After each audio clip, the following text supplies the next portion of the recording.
Assalamu alaikum. Je vais vous raconter quelque chose que j'ai vécu et qui vient de m'arriver. Subhanallah. Et cela met en évidence en fait la providence, la destinée, ce qui est écrit. C'est incroyable. Mais avant, je vais vous expliquer en fait de quoi il s'agit. Regardez. Ici, en fait, j'ai fait une vidéo du chant qui a accueilli Sayyidina Muhammad alayhi wa sallim à Médine en fait. Et j'ai fait cette vidéo juste là, d'accord? Et du coup, ça parlait de la lumière. Et Sayyidina Muhammad alayhi wa sallim, il symbolise le soleil, il symbolise la lune, il symbolise l'étoile mohammedienne, parce que en fait ces trois astres en fait sont une science dans la religion islamique. Et Sayyidina Muhammad alayhi wa sallam, il a dit: je suis la cité des sciences. Et Sayyidina Ali alayhi wa sallam en est la porte. Et il sait que avant d'atteindre l'extinction, pour atteindre la connaissance d'Allah, il te faut les sciences pour ça. Et il en est la science, donc il faut passer à travers lui. Donc en fait le soleil en fait est une science mohammedienne.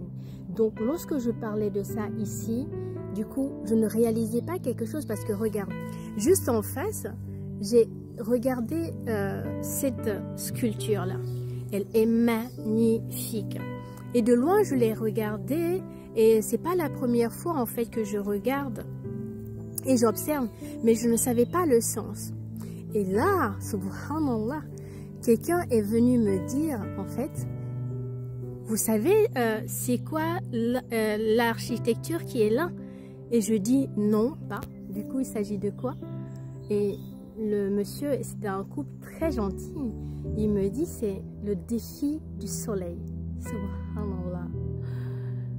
Et il me dit le nom de l'architecte, je vais le mettre en bio, et il m'explique un peu il s'agit de quoi, et je dis subhanallah.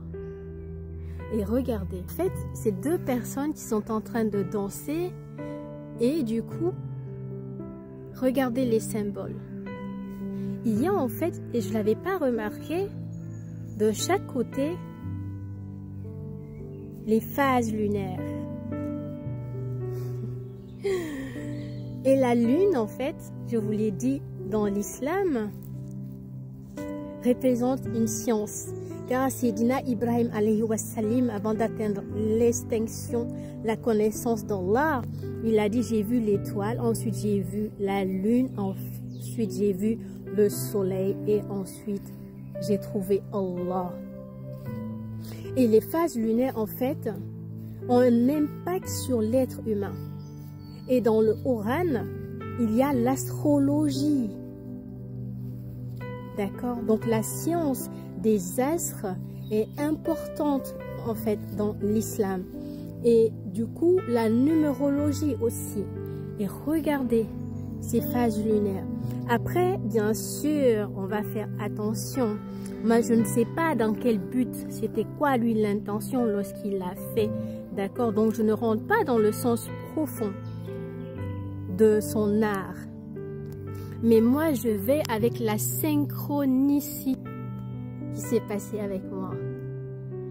C'est-à-dire, je fais une vidéo, et dans la vidéo je parle de l'étoile, de la lune, je parle du soleil, je parle de Sayyidina Muhammad alayhi wa sallam, et je fais un chant pour Allah à son honneur, et juste en face il y a ces symboliques en fait de deux êtres qui sont deux amis, d'accord, qui sont en train de vivre sous l'effet du soleil avec les phases lunaires juste à côté. Et ensuite il y a qui est posé en latin, qui veut dire quoi? Les mains ouvertes pour recevoir la bague. Subhanallah. Vous imaginez? Lui, lorsqu'il a fait ça, c'était censé être dans Paris, apparemment. Et du coup, ils ont décidé au Palais Royal. Donc ils ont décidé quand même de le mettre ici. Et il se trouve au parc de Saint-Cloud, d'accord? Et là, ça fait combien d'années? Je ne sais même pas parce que je viens juste d'apprendre. Et du coup, je fais directement là, cette vidéo-là. Donc, je ne me suis pas encore renseignée là-dessus. Mais à quel moment il a fait? Donc, regardez, au moment où il a eu cette inspiration, au moment où il a fait, que le gouvernement décide de venir faire cette œuvre-là ici, et que moi, Allah m'amène à faire cette dawa-là, ce rappel d'Allah, à faire ce chant d'Allah, et parler du soleil, de la lune, de l'étoile d'Allah, de la science d'Allah, juste à un endroit qui parlait exactement la même chose, sous une forme en tout cas apparente. Allahu Akbar. Est-ce que vous réalisez? Parce que c'est juste en fait le plan d'Allah. Je suis venue avec une intention. Cet artiste-là a fait ça pour une autre intention. Mais nos deux intentions ont eu une synchronicité sur un même sujet. Allahu Akbar. J'adore mon Seigneur. Allahu Akbar, j'adore mon Seigneur. Allahu Akbar. Allahu Akbar, Bibaraka Sidina Shir, qui, par la grâce d'Allah, nous a permis de créer ce magnifique événement-là, cette magnifique synchronicité, à travers qui Allah me montre la vérité, que tout est sous contrôle. En me levant le matin, en venant ici, je ne pouvais pas imaginer que j'étais exactement là où je devais être. J'étais exactement là où Allah a voulu que je sois. Et cet artiste-là, il ne voulait pas sa sculpture-là ici. Il la voulait dans Paris. Mais Allah a mis sa sculpture exactement là où il l'a voulu. Allahu Akbar. Allah est le Tout-Puissant. Il n'y a point d'autre divinité à part Allah. Et lorsque on réalise qu'il n'y a aucun hasard, que tout est juste parfait, et Sidna Shir nous l'a rappelé, toute chose qui doit arriver va arriver au bon moment, au bon endroit, avec la bonne personne. Donc ce qui veut dire, tant que tu n'es pas exactement placé là où tu étais censé placer et au même moment devant la personne qui devait être devant toi, c'est ce qui devait se produire ne se produira pas. Qu'Allah nous aide à toujours être à la bonne place.